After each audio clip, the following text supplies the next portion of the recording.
William Hague says the UK and its allies will leave no stone unturned to reach a lasting deal on curbing Iran's nuclear program. The interim deal was a significant step towards enhancing the security of the Middle East and preventing nuclear proliferation worldwide, he told MPs. Iran agreed on Sunday to curb some of its nuclear activities in return for £4.3 billion, $7 billion.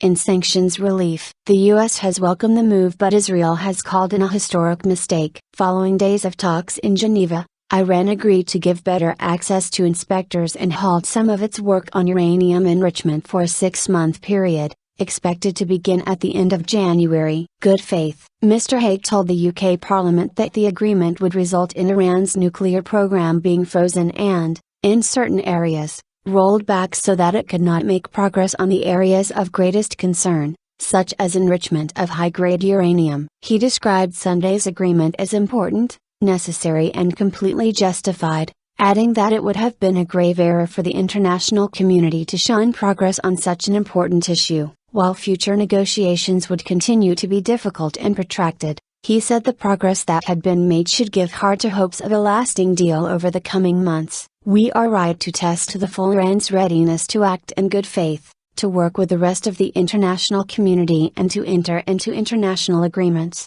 he said. If they do not abide by their commitments, they will bear a heavy responsibility. He warned anyone seeking to undermine the agreement, both inside and outside Iran, that this would not be tolerated. The international community's approach to lifting sanctions would be proportionate and limited, he said, with restrictions eased on sales of petrochemical, gold and precious metals. Blackmail, existing sanctions on oil and gas, travel restrictions on members of the Iranian regime and asset freezes, would remain in place and be robustly enforced until a comprehensive agreement was reached. Tehran has claimed the deal recognizes Iran's rights to enrich low-grade uranium, but the international community disputes this. We have duty of care to these allies, Israel and Saudi Arabia, and we have a long way to go in persuading them that this agreement is in their best interests. Richard Doddaway, Conservative MP for Labour, Douglas Alexander praised the role played by EU Foreign Policy Chief Baroness Ashton in negotiations and said the interim deal would give the time and flexibility to reach a lasting agreement. This is not a perfect deal,